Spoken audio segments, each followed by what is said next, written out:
Hello, everyone. Welcome once again to a wonderful Wednesday webinar from the Climate Emergency Centre Network, an ever-growing network of 34 autonomous groups around the UK, repurposing empty shops on a high street to create community environment, resilient spaces, community alliances, community-led solutions. We've got a convergence coming up, all the groups from around the network coming up in a couple of weeks. Very exciting. Tonight, very interesting lady is coming to speak to us, Marzia Briel. She is a lecturer at Reading University and also a solicitor. She's from a group called the Nature-Centric Catalyst project, and they're working on making nature being more at the centre of our decision-making processes. And, we need system change. What does the system change look like? It's putting nature more at the centre of the things we're discussing. So, and I know some companies are doing that in Sweden, I think. So over to Marzia. Thanks so much for coming. Take it away. Over. Thanks. Thank you. Thank you, Phoenix, for inviting me. It was a really fortunate encounter and meeting you a couple of weeks ago. And thank you everybody for joining. It's really fantastic, and I look forward to the chat afterwards where we can get to know each other a bit more. I'm going to talk about catalyzing a cultural shift into nature-centric governance, and the various types of nature-centric governance. This photo, I must say, is an otter paw print that I saw in the Cotswolds at the River Colne. So I hope you can see it there. As a South African, we love a print. I couldn't see the otter. That's my next goal in life, is to see an otter in the wild. But we found its print, and I was very excited about that. So I think we start with where are we? What is the status quo? Is a situation where we have a cultural perspective that is based on domination over nature. And I don't know if you know this river over here, in the photo in the top left is the River Lug. And the farmer who owned the land next to the river wanted to ensure that it wasn't flooding his land, and he completely dredged up the bank and pulled all the trees out. And there's this question of ownership and custodianship, right? And I think those two ideas are already at odds. The owners are meant to be the custodians, and Guy Shrubsole talks about this in his books. And that sense of, well, I own it, so I can do what I want with it. Nature, I can control nature. So that's where we start. And as you can see here, nature is disappearing. And we know that in the UK, we know what the stats look like. We know the stats about our rivers. 13% are in good ecological health. And so we need to think about a different way of governing and shifting that culture. So we can also, when we enter into, if you look at the diagram on the right, we've got virtuous cycles and vicious cycles. And the more we lose nature, the more we can lose our ability to envision what a nature abundant place looks like. We've all heard of shifting baseline, for example. And so, the more we degrade nature, the more we continue on this path we're on, we can enter into a vicious cycle. But there is research, and Tom Oliver from the University of Reading has, this is his diagram. He says that, well, if we can increase pro-environmental behaviors and restore nature, then we can enter into a virtuous cycle. And when we enter into a virtuous cycle, we can start to vision again. We can start to, think about ways that we can improve nature. So we we can reverse it, basically. Um, and so but to do this, we need a paradigm shift. We need a complete shift of our underlying culture. And, a lot of reports agree with this. And one of the seminal reports in 2010, so we're almost 26 years ago now already, the president of the UN at the time said, Mother Earth will only be preserved through a paradigm shift from a human-centric society to an Earth-centered global ecosystem.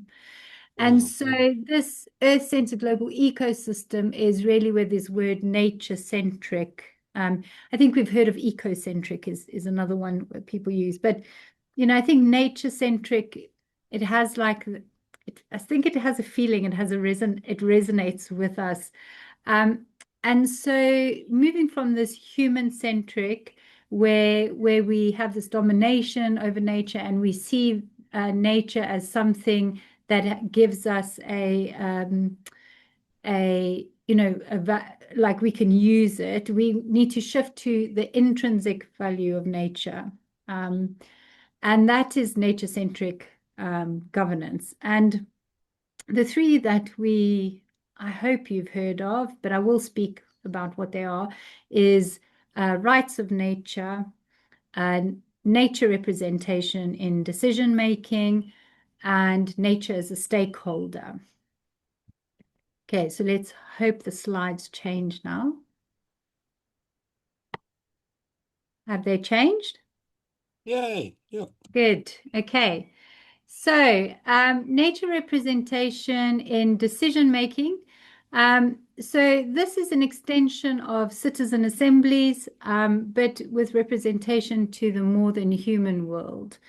And more than human is also, interspecies, multi-species assemblies.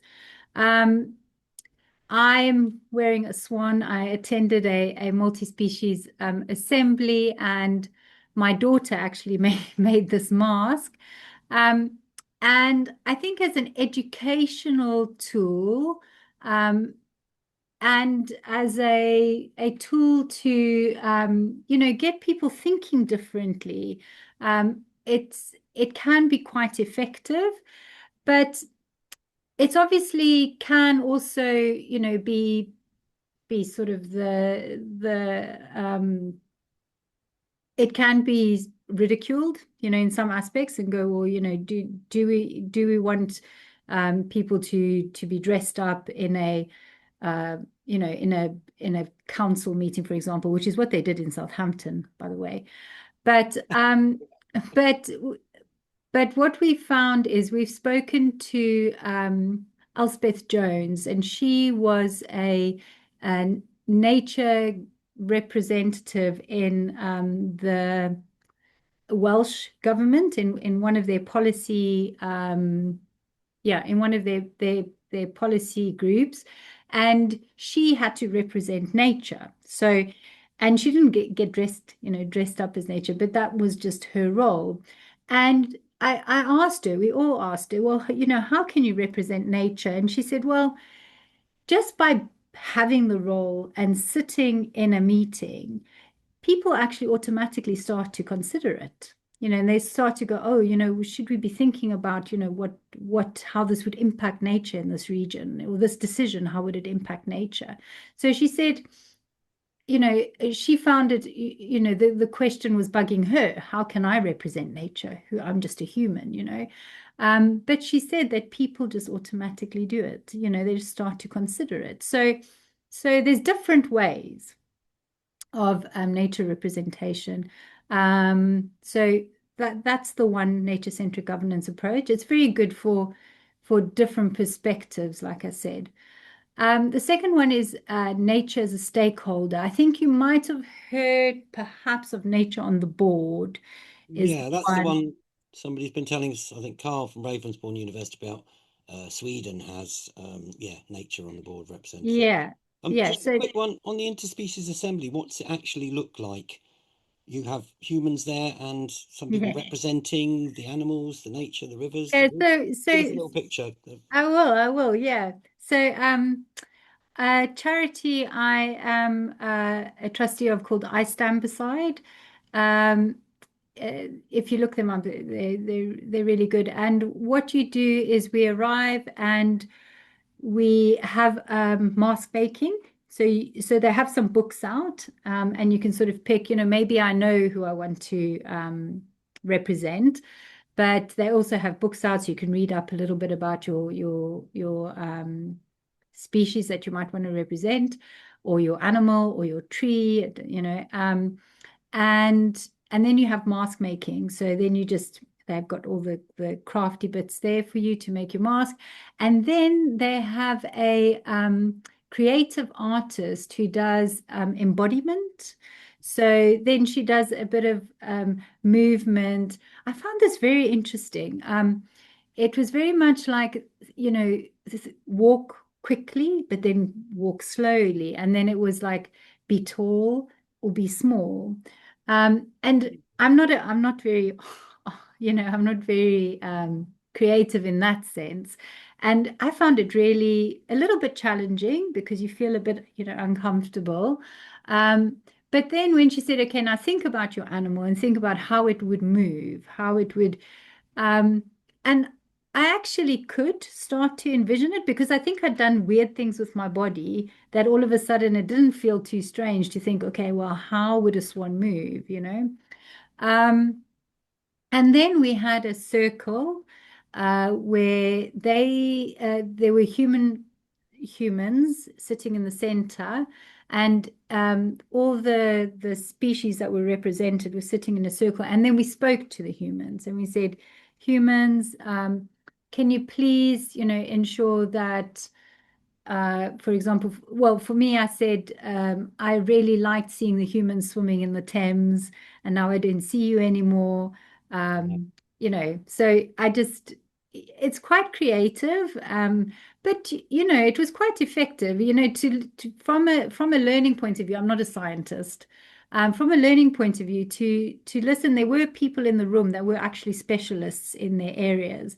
Mhm. Um, and then, hearing sort of what that species does for nature and how it contributes, to well, it doesn't have to contribute to us, but really, just what it contributes to the world, was really fascinating for me. That's powerful. That's really beautiful. Yeah. Humans becoming, taking the shapes of, walking in the footsteps of, becoming, tuning themselves into what it's like to be these unknown animals. And if we do think, in putting ourselves in other shoes is an expression we use, but if Yeah. we actually put ourselves into the positions of some of these many animals and the species that have been made extinct by humans, what are they actually saying and feeling? So that's a good process. It feels very shamanic to me to start Yeah. to feel, and it's a long journey, but we have to tune in with all the other species we share this planet with. That's beautiful. That's nice. Yeah, it was good experience. Yeah. So like I said, but it can be adapted. So that was, one forum, but I do think it can be adapted where somebody represents nature in a government meeting, but is obviously just present and then people start to consider it. So I think there's a scale, and that's the one thing Mhm. we've found in our research is it's very adaptable depending on the context. So nature as a stakeholder is, yeah, like we said, nature on the board, but there are many ways nature can be a stakeholder in corporate governance. So this is more in a corporate setting. And good example I've come across is Scotland. It's not Scotland, it's actually Scottish Marine Society has named Ocean as a trustee in their it's a trust. And you can also have purpose trusts that enable voting rights, which is what Patagonia have done. Yeah. And nature on the board is what Faith in Nature did. So there they have a human proxy mainly because you can you can make nature a stakeholder, but you still need a human proxy. So The voice for the voiceless, I think, is one of the old phrases. So, yeah. if any of these examples people can find on the internet, post in the chat. These are really important. What is Faith in Nature? Is that a group? And No, Faith in Nature is a they do toiletries. They do yeah, eco, that company. like Okay. soaps Yeah. and Yeah, I've heard of them. Yeah. yeah, yeah, they're UK based. So the Yes, ocean on the board. Sorry, just that example there is beautiful. So there's a Scottish group that has got a representative on their board speaking for the oceans. yes. Wow. Yes, this is The what we Marine want. Beautiful. Society, and I Awesome. think that's quite again quite a shift in Mm, thinking. Is how do we authentically represent the ocean? In a I would say a human-centric structure, right? It's a human-centric structure, and mm, we're trying to bring this nature-centric approach to it. And so it's developing, and I'm going to get to the risks, and I think that's quite key because, I'm sure a lot of people are thinking, oh, there's a problem with that, and that's not going to work because of this, that, and the next thing. And obviously, that's something we've had to navigate through our research. So I'm going to come to that now. Hopefully, I'll manage to allay everybody's risks and we'll have no questions, but I'm sure there'll be more that people can think about. Um, and then the one that is really taking off is rights of nature. mm. So rights of nature in the UK, I mean, this is actually about maybe 6 months, 6 to 8 months old, this picture here. And I think from this picture, I could almost guarantee it's double the amount of um, rights of nature initiatives there are and the amount of rivers that are starting to adopt nature charters or rights of nature charters. Um, these rights of nature really has been inspired by indigenous communities around the globe. In New Zealand, it Mm. was the Maori people. Maoris have pushed it. Yeah. Yeah. Yeah. And it's again shifting that domination over nature to having a relationship with nature and not owning it and not being custodians as we see it, but being a custodian for a short time. Um, and the river will continue and we won't be here anymore. Mm. So we cannot really own something. Um, but that relationship with the river or with a forest or, there's so many rights. A colleague of mine, Joe Smallwood from University of Sussex, has done the rights of trees and forests.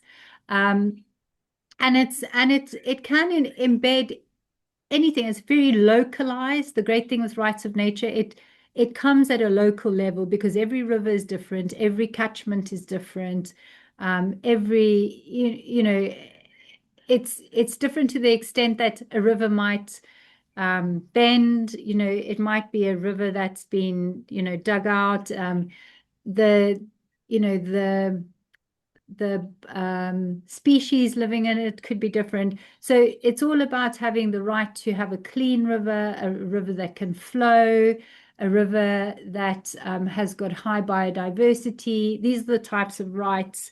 But I'm just sort of giving examples because it is really a local grassroots process, which is, amazing because it really speaks to a local implementation.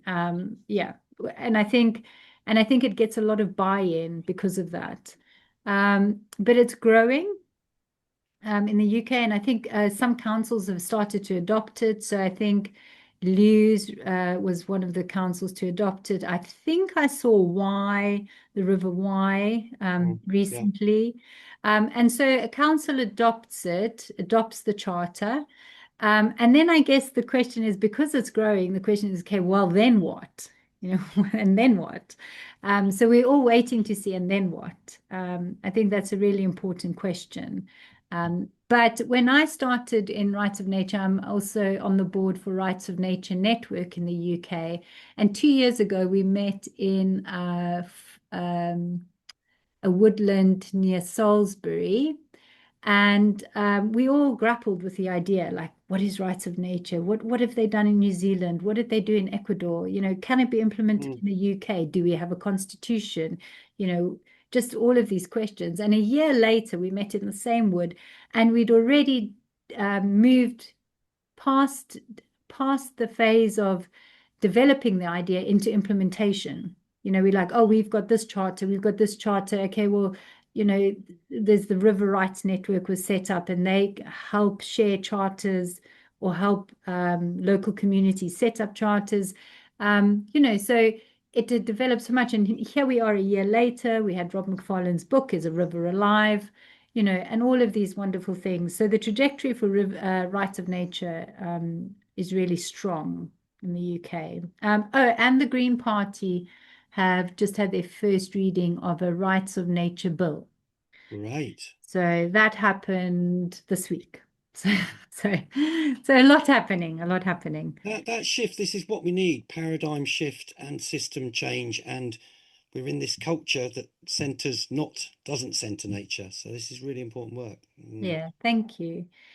Um, And so this project that I was involved in, the nature-centric governance, catalyzing nature-centric governance. So now I've explained to you what nature-centric governance is, but how do we catalyze it into the UK, into our policies, into our human-centric structures?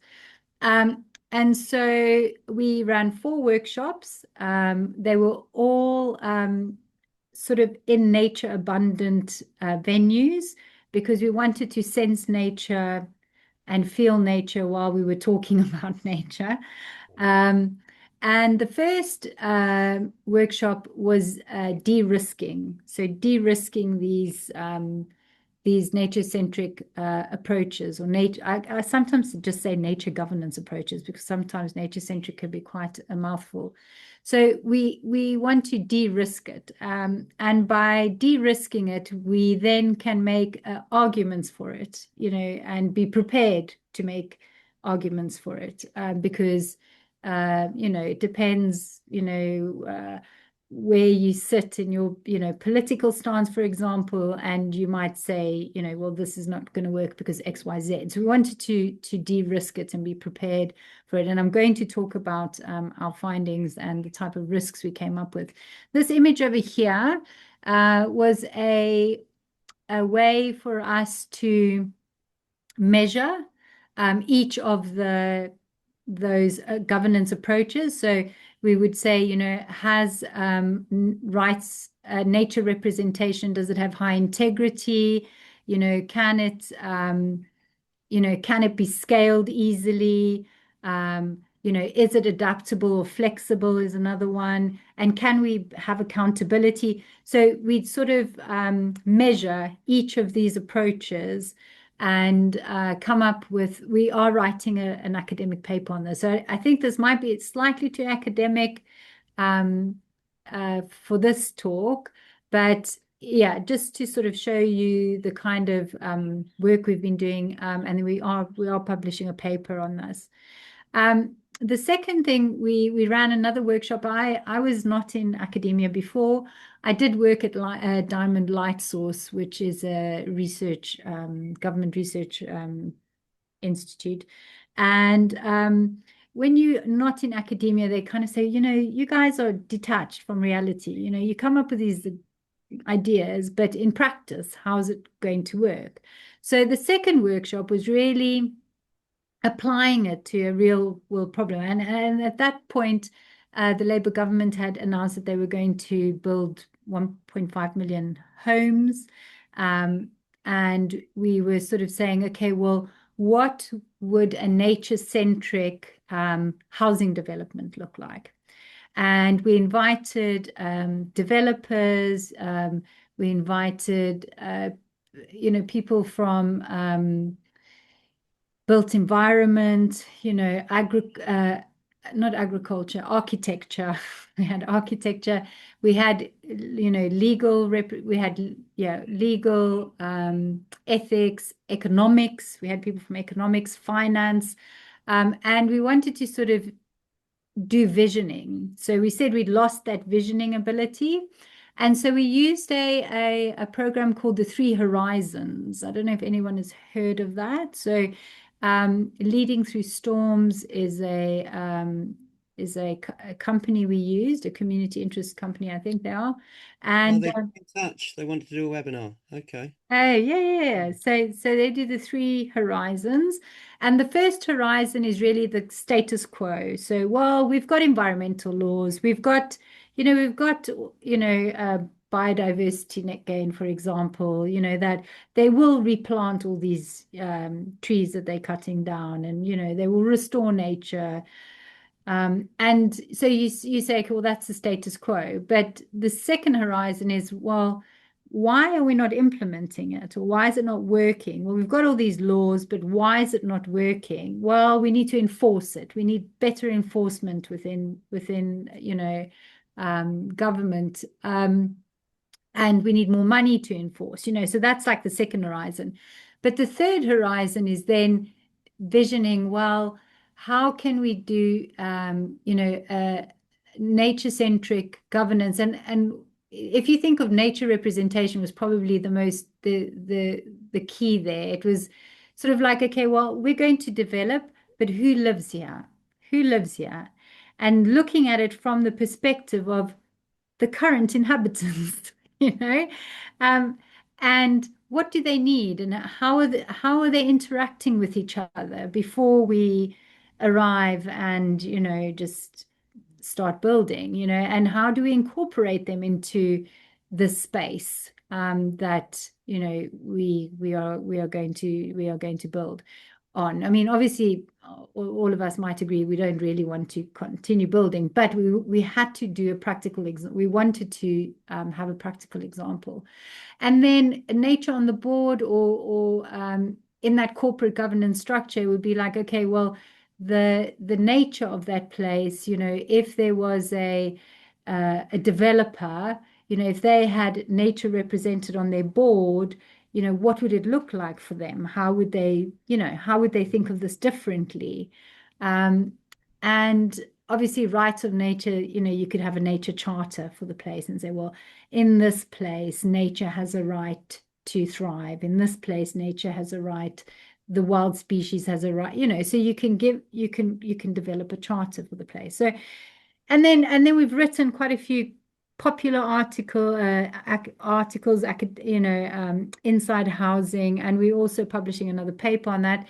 But what would nature-centric housing look like was really what we did with that workshop. Then the third workshop, I was funded by ARIA, who are a government funder, and here we were adapting these approaches. So I think I've mentioned earlier that the key is that it cannot be applied in every situation in exactly the same way. And so in this project, we looked at biodiversity net gain, and some environmental solutions such as biodiversity net gain, and um, uh, genetic modification, where you want to adapt species so that they don't go extinct, which is a solution, an innovative solution or technology solution, that many people might not agree with, but it was important to sort of understand how nature-centric approaches measure against these approaches that are actually being funded in the UK, or abroad, actually, or everywhere. So, yeah, and I think that we found that our rights of nature, especially, was a very positive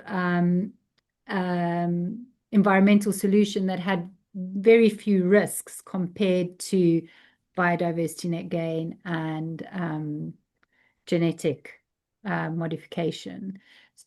And I think most of us here would agree that that would be fairly obvious. But it's good to sort of do the research and show this. And when we had this approach, when we did this risk assessment, we invited future generations and I call them wisdom keepers.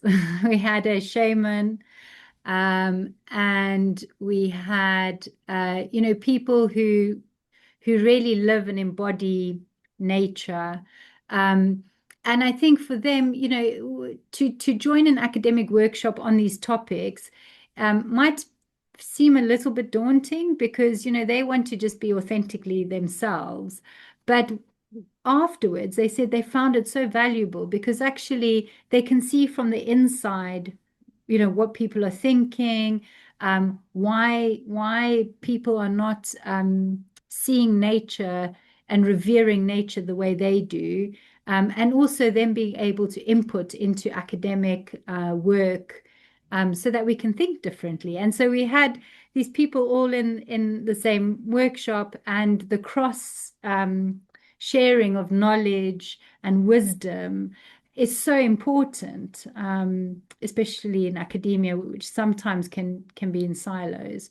So yeah, so that was that workshop. So we adapted it by including future generations and wisdom keepers. And then the final workshop we ran was with policymakers from the UK, senior people. At this point, our work had gained quite a lot of traction, and we managed to get quite a lot of amazing people in the room. Jane Davidson, who did the Future Generations Bill in Wales, Caroline Lucas, and we had great feedback. So that's some of the feedback I'm going to read. But they also said to us, they gave us good advice to say, well, how could this be scaled?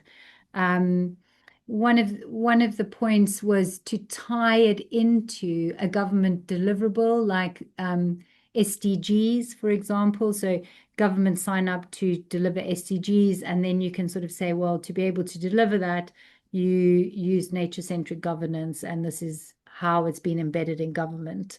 Yeah, so that was sort of some of the feedback. We had a lot of feedback. I just don't think I have time to cover that all.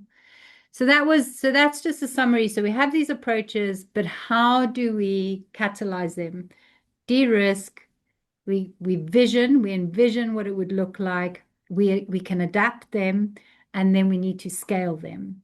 And yeah, we're writing a lot of academic papers in this space to cover all of that.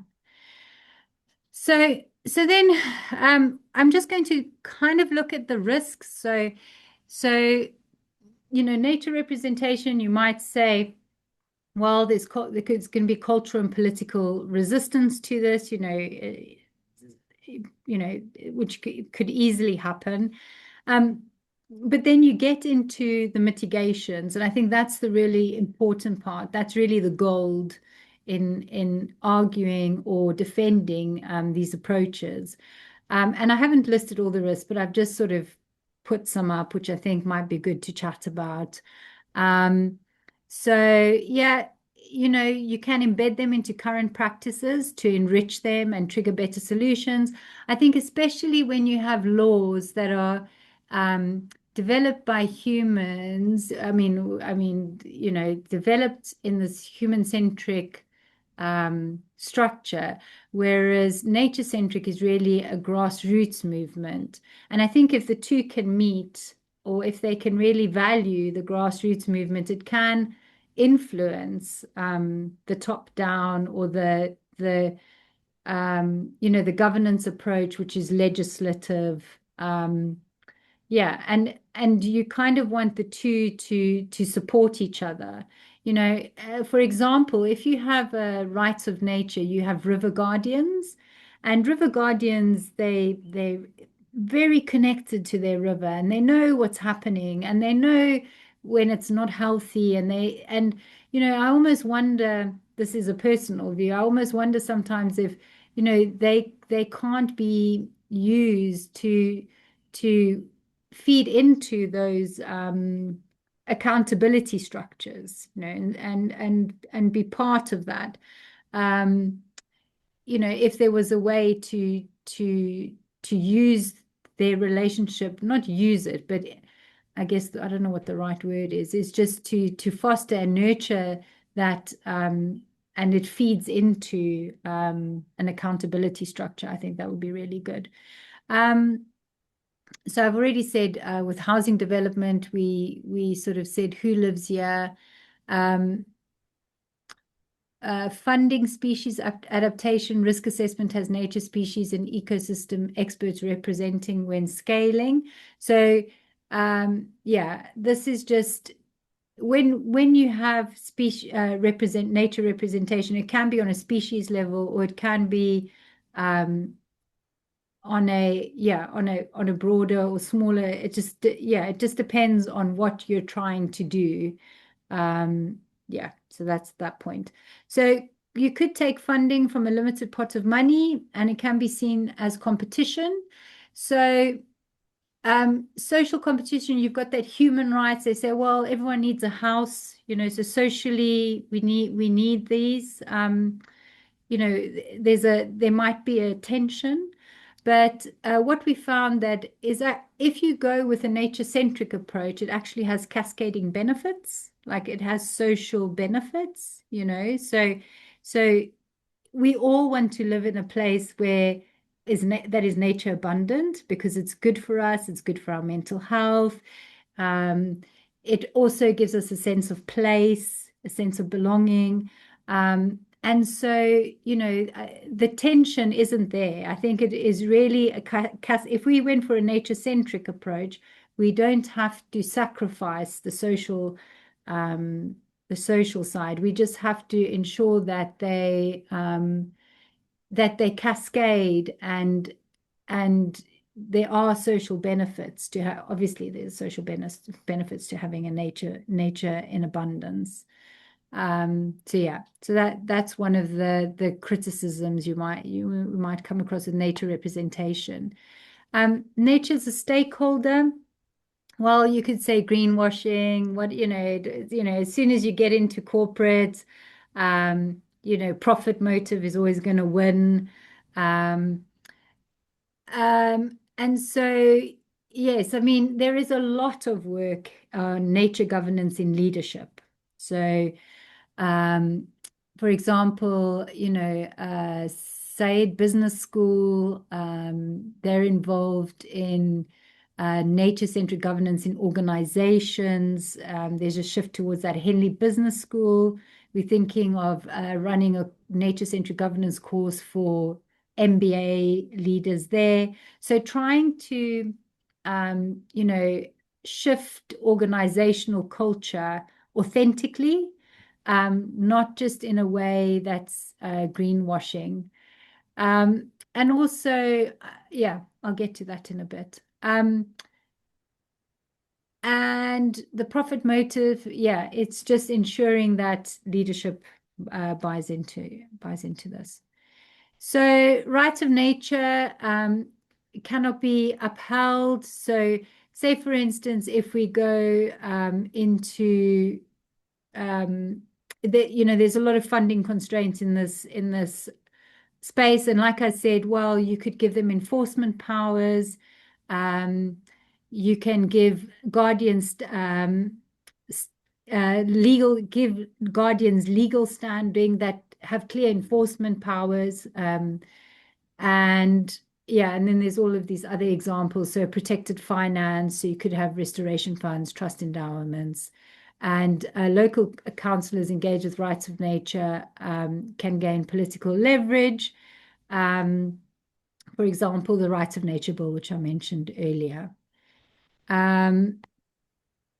Centralized top-down representation or guardianship structures may distance from those connected to the land, for example, farmers. And there is quite a lot of work being done with farmers. Sometimes we find that it's the language. They use a different language, but we might be talking about the same thing. Um, so that's quite interesting. I think the Oxford Farming, I think it's called the Oxford Farming, Oxford, Real real. Farming Conference. That's it. Yeah. Yeah, I think Rights of Nature are representing there or presenting there now. So there is obviously it's an important stakeholder, because they're very much involved in the land. Most of the land is being looked after by them. So it's important for them to understand and to engage in it, for it to take off.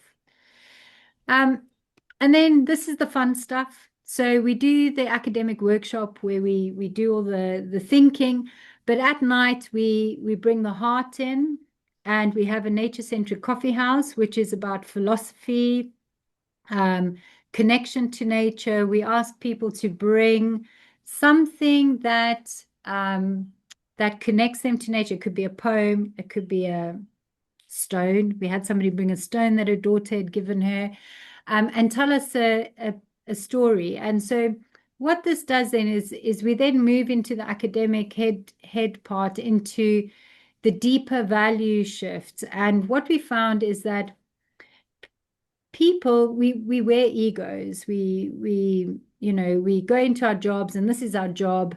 Even if you're in environmental policy, even if you're in DEFRA, even if you're in the EA, you've got your job to do. You have a role.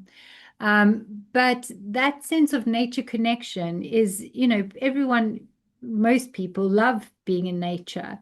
But when they're in their roles, I think they kind of feel like, oh, I don't know if I can bring that deeper value shift into my work. And what our project, or this part of the evening does is, we have a sound meditation, a gong bath, or we have a normal walking meditation. And then we all share something personal to us. And the sense of understanding how important this is, and how we can bring our whole selves into the work we do, is really important to ensure that once people leave our workshops, they carry on with that important nature-centric way of thinking and doing, and can bring it into their roles.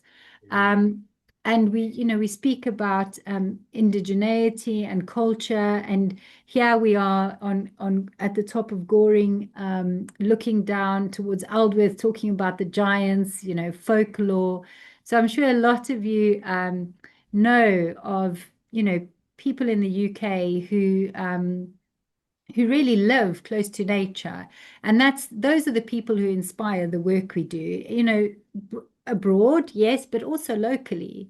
There's a lot of people, I'm sure we all know Druids, for example, people involved in Plum Village. I've also heard of the Veterans in New Forest, I think.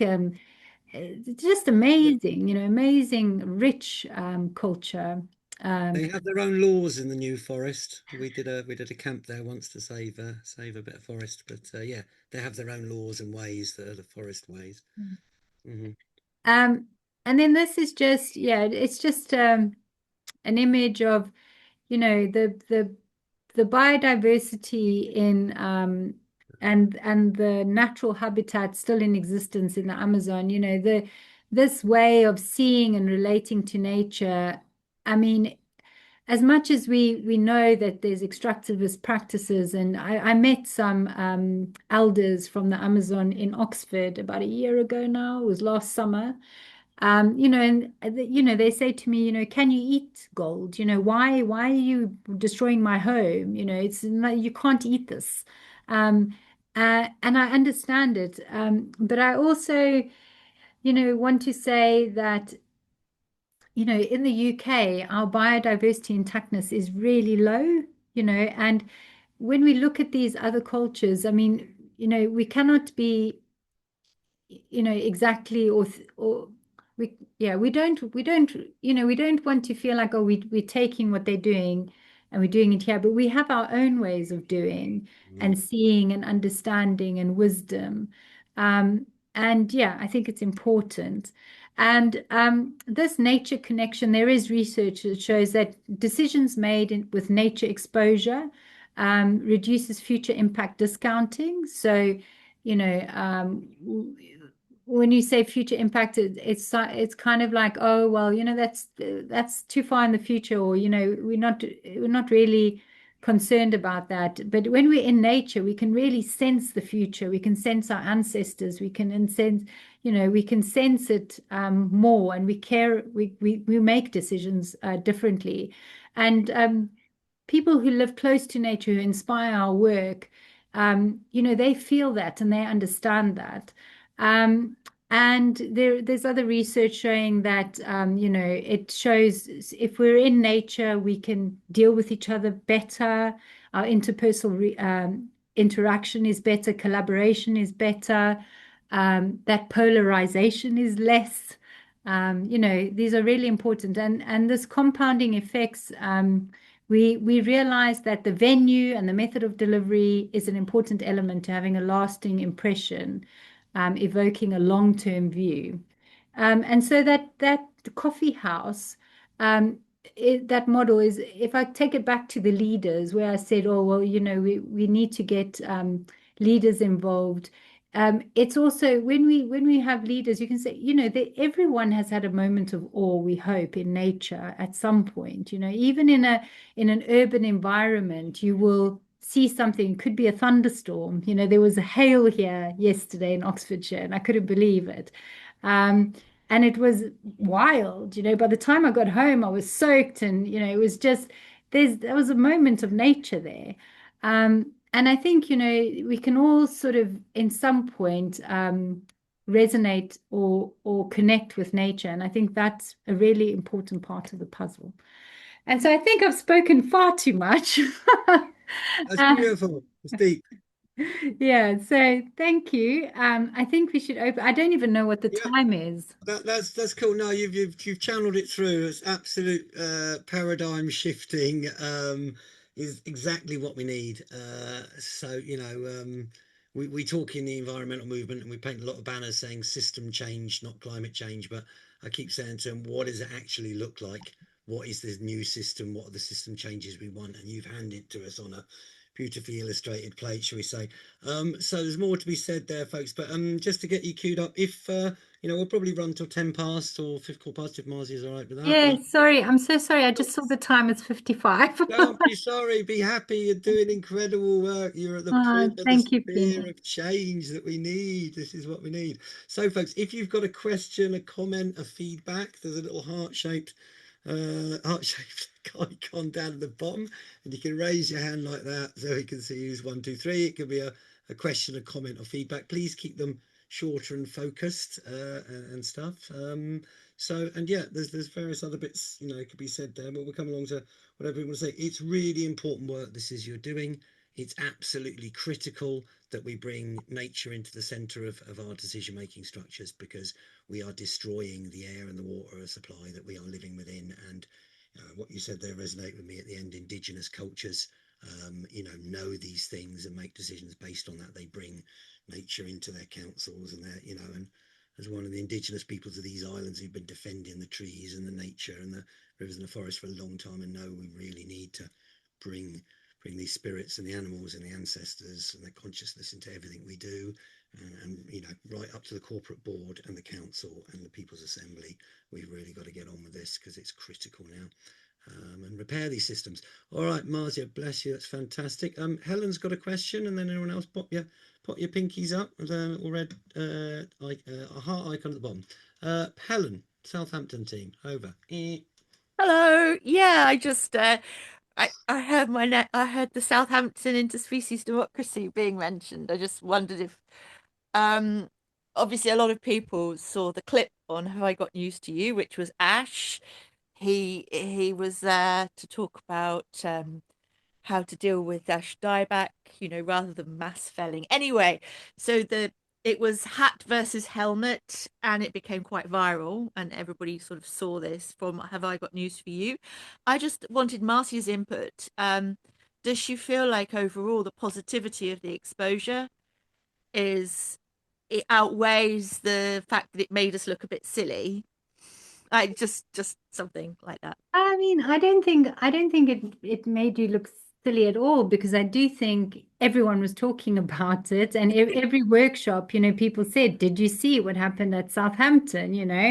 And not in the sense, but it's more a risk for like a political capture situation, where a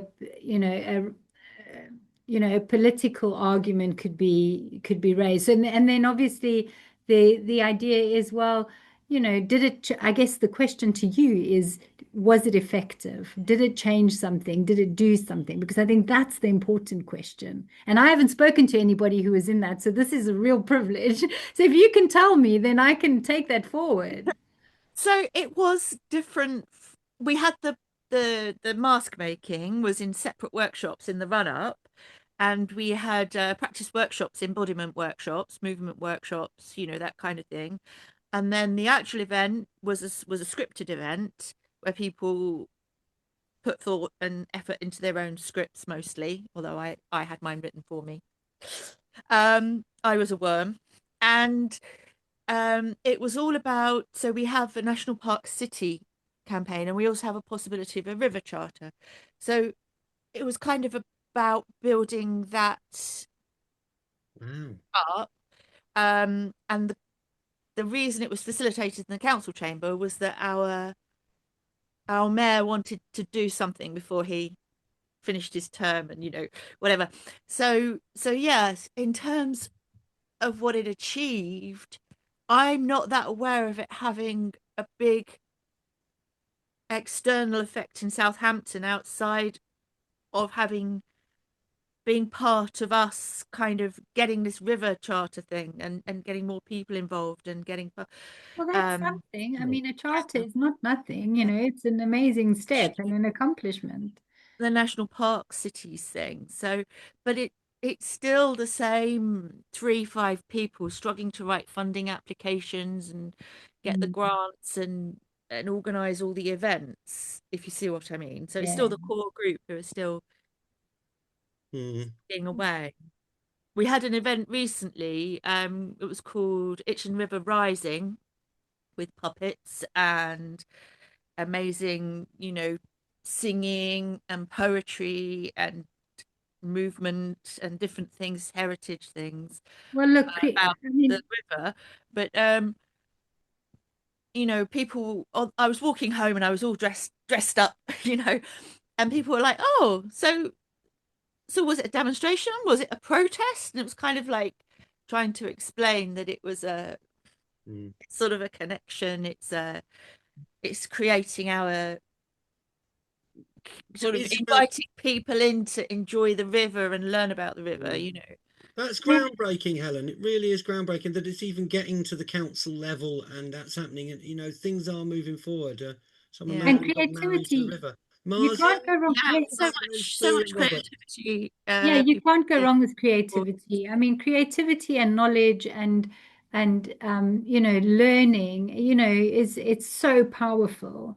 And I think it's never a bad idea, in my opinion, Yeah. creativity. And when we're talking about risks, one of my ideas about risk is going towards your idea of neglecting the human and the social and sliding into eco-fascism Yeah, yeah, by yeah. mistake. I don't know if you're sort of aware of that, the land, the blood, the people kind of idea, and Mm, sort of trying to not to remember that most of us are urban creatures, and mm. our connections to each other are very important to us as human beings. That's kind of where it comes from, and we need to, that we are working on the human connections to be Yeah. fair and equal, and because we've got a big problem in Southampton at the moment with the fascists visiting us, Tommy Robinson and so on. It's a Oh, good yes, point, Helen, and it's a I big hate our long discussion. members. We've got three more there just waiting. Sorry, That's all right, sorry. Helen. It's Lovely really, to really meet you, Helen. Lovely important. to meet I you. didn't know about that. I'm really happy to hear that Southampton Council is even discussing that, knowing Portsmouth and Southampton, very urban places, are going through. Sue Roberts, and then Robert Ooten, then Dinah from the Lewis team. Over. Lewis Climate Hub. Sue. Yeah, thanks, Marzia, for talking about housing. I chair Bioabundance Community Interest Company, and our founding action was to take Robert Jenrick, Secretary of State for Housing at the time, to court. Well, we failed to take him to court because we didn't have a strong enough case, apparently. But this build, baby, build motivation to build as many houses as they can possibly build is motivated solely by profit. The new Labour government, when it came in, made that quite clear. They didn't even talk about housing people. They only talked about how increasing housing numbers would increase GDP. And we know that there are more houses, more bedrooms per person in this country than there have ever been. So the housing industry, which I believe is about 80% of our GDP, I'm not sure about that, is the thing that's really pushing. So we've got to push on all fronts, haven't we? And well, just thank you for bringing it up, because it's one of the it's land use change, and it's pesticide use on farms that seem to be causing the most damage to nature. And ultimately, we have to be quite clear that without nature, we can't survive anyway. And I must remind you all to find yourself a national emergency briefing film on in your area, because we get very clear picture from that of how we can't survive without nature. Yeah, I mean, I'm attending one on Sunday, which should be really good. But I also think that this fear of degrowth is quite interesting, and this fear of yeah, I want to say collapse, but collapse is a strong word. We've at our workshops we've kind of said, if we're it's such a critical point with nature, in especially in the UK, what will collapse look like, and how bad is collapse? And I come from South Africa. I just want people to know where it has collapsed, and actually what happens is amazing innovations happen, and switching to solar. I mean, I know South Africa is a sunny country, but switching over to more sustainable solutions happens because you have no choice anymore. And where my mom lives, they've got a development, and they built a small scale a sewage plantation in the development, and it feeds into a dam that we can all swim in, which is perfectly clean. And it runs through reeds, like bull. What do you call them? Bulrushes or rushes? I don't know. It runs through there, and it's cleaned, and it goes back to the river, into the dam, and we can all swim.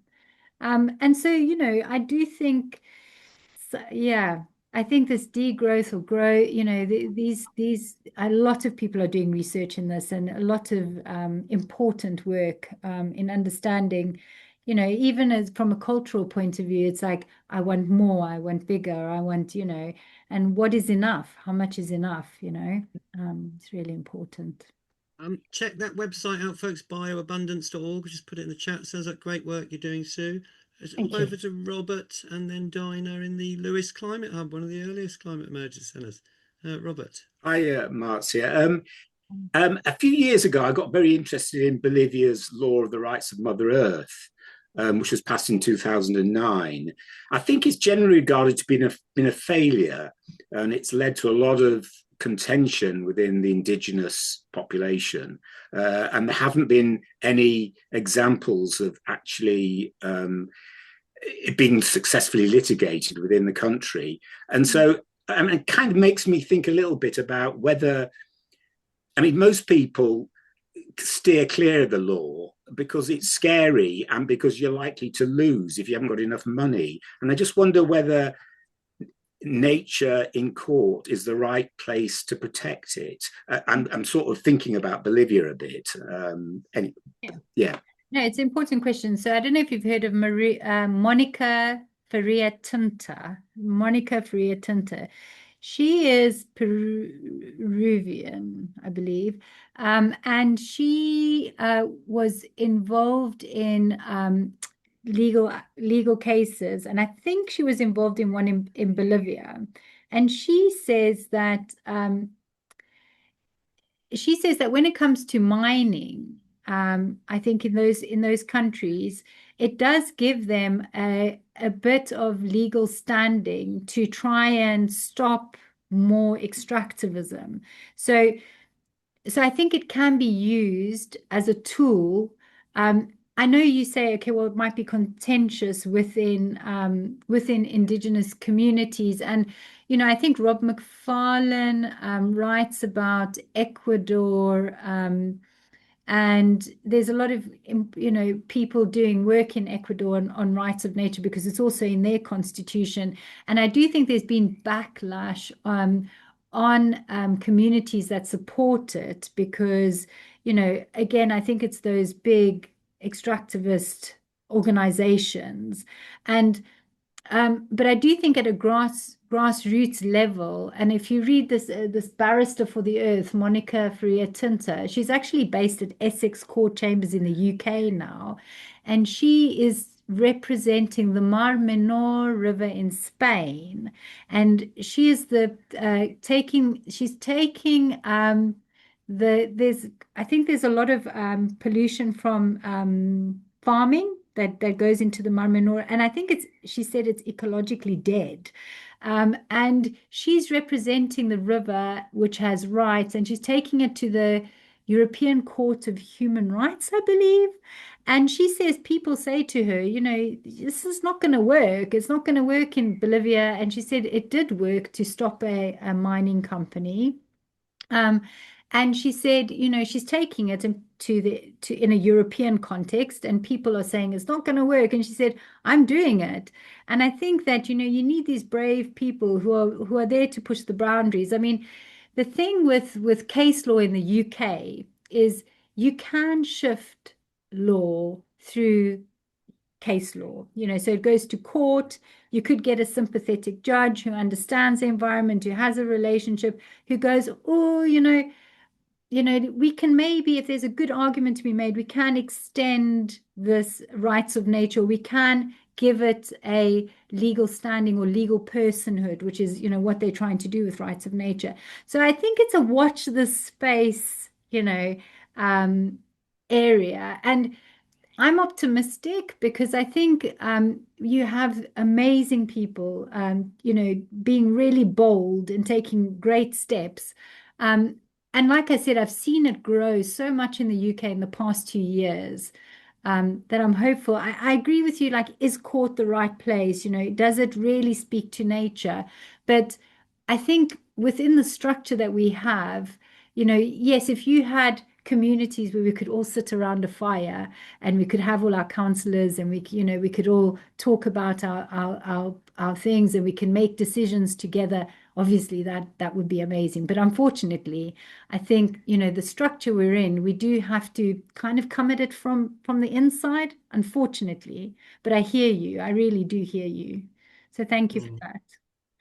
As important as activists, we felt that was a really, really important one, the Declaration of Mother Earth Rights. And nothing's ever perfect. It's evolving, and we're chipping away to create better systems, should we say? I think Dinah's got a question there from Lewis, Climate Hub, and Alex has managed to find the heart-shaped thing. So Alex next, and yeah, Nicola maybe had some points or something. But just one sec, folks. Marzia, what time? I mean, this is a really important conversation. What time are you? I'm really 20 happy. past I it? feel I feel like I owe everybody time because I spoke far too long. So We always have, when we stop the recording, we always have 10-15 minutes of conversation afterwards. But this is such an important subject about system change. As long as people want to keep rolling up, I think probably got to stop at 8:30. I've got to get on with some other missions. But Dinah and then Alex, over.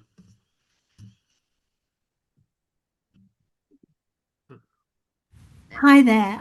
First of all, I just want to thank you, Marcia, for a really wonderful talk. And you touched on so many interesting and wonderful points. I'm in Lewis and I've working with Joe Smallwood on a charter for the trees that we're trying to get through the council. I don't know when, I hope we get it before March, but that's really, really, really exciting. And just so many things that you've said, like, a legal case helps. And I've been reading about the people of the Longhouse and the Six Nations and the fact that for them, happiness of the people was totally linked with happiness of the earth. In fact, they were one and the same thing, not two things. The land and the people were one. And what we've done is we've chucked all the feminine side, because that was a matriarchal society that created this confederacy where the happiness of people on planet was the real GDP. And we've just gone for a kind of head logic of profit, finance, and we've lost the nature and the heart. And what you're saying about a legal way, that will kind of work in that kind of world that we've created. But if we go back to the land and we think of, like, Lewis has got a river running through it. Lewis is only there because there's a river running through it. That's why people settled there. And now the fact that the river, which is a living thing, floods is regarded as a danger or a risk. So if you imagine Egypt, which was like one of the cradles of civilization, because the river flooded every year and the flood provided all that food for a whole civilization for thousands of years. And we're saying about our river flooding, oh dear, we've got to stop it flooding. We're going to build right up to the edge and we're going to build big walls and we're going to, it's the wrong way round. And if we go back to the topography of the land, and we think about what the land needs and what we as people living on the land with our co-animals need, we have so many possibilities that don't exist now. We don't have to also be in this canaled way of looking at stuff. And I think it's really, really great, all the different examples you gave of trying to speak from the point of view of nature. And the other thing that came up for me very strongly was the law of ecocide, which I haven't heard a lot of lately. But ecocide to me is the legal side of the nature rights. So you've got your nature rights, which are putting people back in touch with the language of nature as living entities and, the joy of it and helping stuff flourish. And then you've got the legal side, which is if you destroy knowingly an ecosystem, you're going to go to prison. And that's going to go to the European Court of Human Rights. And everyone is going to know that you have destroyed our living world and life. So I think the work that you're doing is really, really brilliant. And for me, it just touches on so many different things that I'm thinking about at the moment. So I just really want to thank you, and I'll be quiet. thank you. I'm not even going to come back on that because I feel like it was just beautifully said. So thank you so much for that reflection. Thank you, Dinah. Wisdom from our very own CC Network and Lewis Tribal Elders. Yes. Beautiful. Look forward to seeing you at the Convergence a week and a half's time. I'll post something in the chat, folks, about the Convergence happening a week and a half. Still a few tickets left. If you want to come, be in nature and meet everyone else, that's great. Alex, over to you. Thank you for waiting patiently. Hi everyone, I hope my audio is all right. It's a new laptop, I'm not quite sure it's any good. Thanks a lot for this evening. I'm really glad to see this happening and conversations about it. I've got a few thoughts on it, which I recognise are probably too radical to land with most people, which is that rights and laws are all things within the civilization death machine. So advancing the rights and laws I don't interest me personally. I just see them as kind of missing. I see them as slowing the death machine down, but not getting it to change. That might be the best that we can do.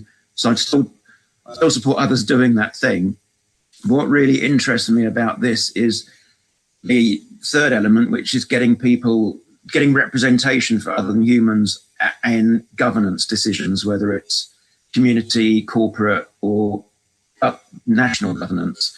If we can normalize that, that will change culture, which is, I think, what much more important. In fact, if we're going to stop the destruction of everything rather than just slow it down, I think we need to change culture, and so that's the bit that gives me hope. But there's a kind of a weirdness barrier to get over there. We can get people to practice that wherever we can, so they get accustomed to it.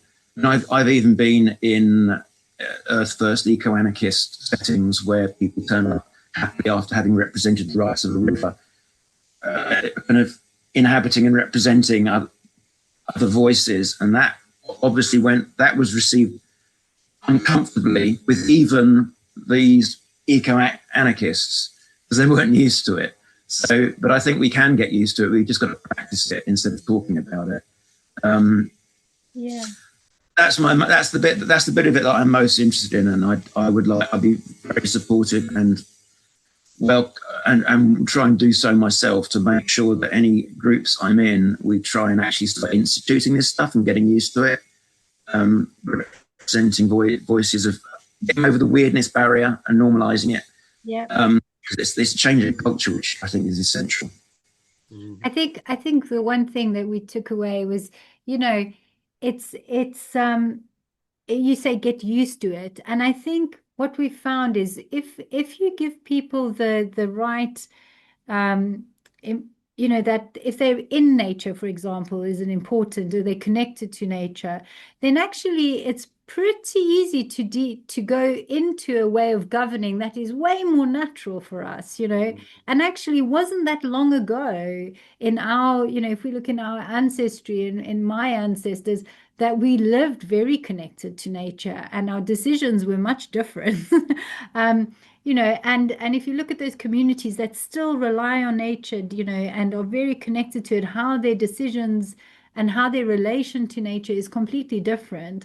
I think that actually that step of getting used to it is actually quite natural for us, but it's important to have all of us to create those spaces to remind people, that we are nature. We are the same, we inter-are, we inter-be,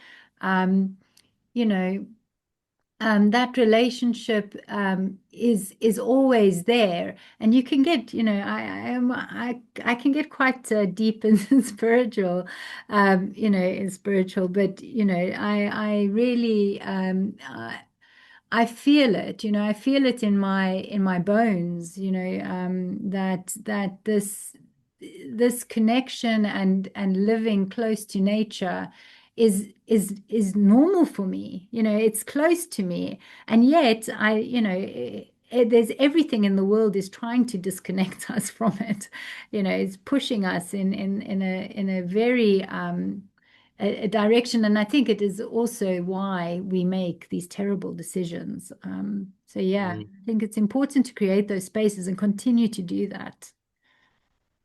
Thank you. I think this is a really, really important conversation, and it brings up a few bits for me that we think this is the way it's always been. Sometimes where they try to tell you that it's always been this way with land and things, but actually, when you look at it, groups like the Iroquois Confederation, the Native American, the indigenous way of looking at land, how that started, that inspired the early founding fathers of America with they had 6 tribes warring.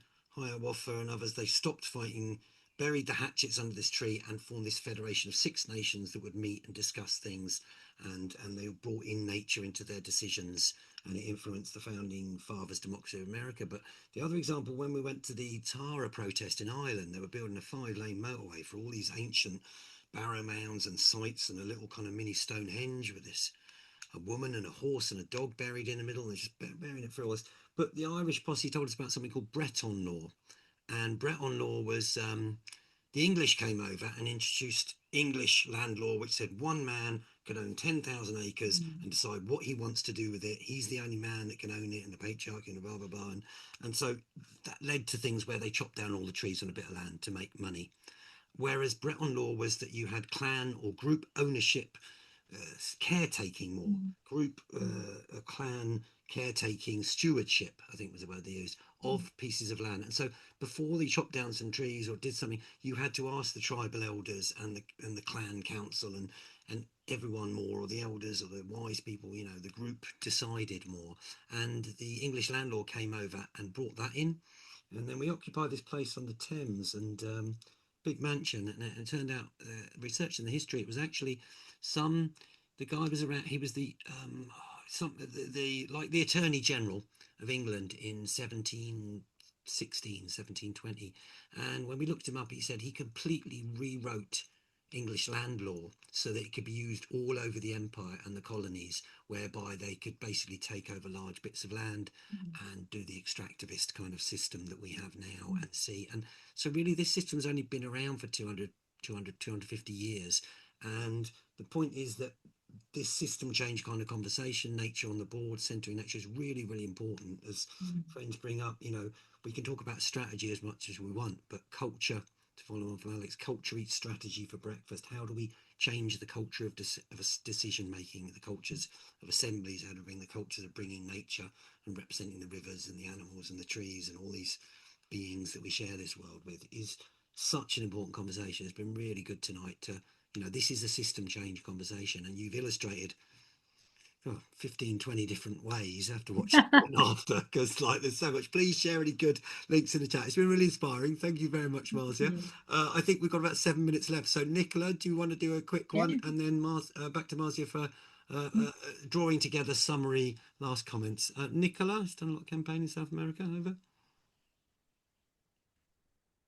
Unmute, mate. Oh, hey. Yeah, I just wanted to, Paul Powsland contacted me once from Lawyers for Nature and was asking about the definition of nature with Indigenous communities. And I asked some of my Indigenous friends for their definition of nature, and they just couldn't understand the question. And when we look, what's fascinating is they want to change the dictionary definition of nature. Because, you know, when we keep using this word, which if you look up nature in the dictionary, it says da-di-da-di-da-di-da-di-da-di-da, excluding humans. So that is currently our legal definition. So how can we actually, as far as I'm concerned, all we need to change is excluding humans to including humans, and that would kind of answer that. But I think it's just interesting, Paul's question to me about, you know, wanting to talk about, you know, nature on the board. And so, you know, what is that and who is that? And is a human actually representing that too? So I just kind of like wanted to just throw that in there too. And also the importance of collaboration between, you know, the different rights of nature. We've had great news with Mumta Aito and what she's got into the Lords this week. And, you know, the eco side really moving ahead, and how we can have a lot more collaboration in the rights of nature movement. And, you know, I was so lucky to be part of the Los Cedros case and what we learned from that precedent setting case. And yeah, I've been working with Monica on that as well. So it's, you know, we were able to show. And the bit that I played in that case was legally, I found out working with economists, we valued the forest, which nobody wants to do. It was the last thing I wanted to do. But we were able to show that the forest was worth more alive on today's carbon market. It was worth more alive than it was cut down by the mining company. And so using that as also one of the arguments was something that we had to do. So anyway, that's all I'll say. I could carry on, but there you go. Reference to the House of Lords. Somebody brought something in. Can you stick a web link in? What was that? Sound groundbreaking? It's the Rights of Nature bill. So her name is Mumta Aito. So M-U-M. I think it's called the Rights of Nature bill. I don't know if her name is in it. Okay. I think, have you found it? Can somebody find that link and pop it in? We should probably wrap things up. Nicola, I just wanted to say I would like to speak to you more. It sounds like you have a lot of great experience. But I want to say that Tom Oliver was involved in the campaign to change the dictionary definition of nature, and I think they did get it right. I think they did change the definition, if I'm not mistaken. So I might be wrong on that, but if you look for, there we go, nature's rights. That's it. Thank you, Deirdre. And I would love to, I just want to close up and just say, I'd love to read the comments at some point. So Phoenix, is there a way at some point for me to see the comments? Because I missed them because I was talking and speaking to people, but they look amazing. I'll tell you that after we stop recording. It's fairly easy. You Okay, so let's just draw the strands together. Really, really interesting one tonight, folks. Let's keep talking about real system change. What does it look like? How do we make that happen? And start building and creating and sharing those new cultures that changes systems and strategies and build them all around them. So Marzia, thank you so much for coming. Great to meet you at the festival the other week around a fire. Over to you for parting comments. Draw a summary together. Is there anything people can do? Anything they can contact your group? We'll put your website up.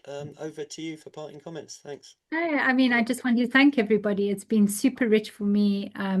You know, when you can share what you're doing, it's a real privilege. And, you know, to have the feedback and the conversation is so important. So for me, it's just a big thank you. And also just be brave to bring your whole self to whatever you do. I think is what I've learned. I've had to step into I do meditations, nature meditations, and when you're doing it to an academic audience, you think, oh my God, I'm going to be judged. You know, they're going to, you know, but I just thought, you know what, I'm stepping into this. This is my whole self, and I'm bringing it to my work.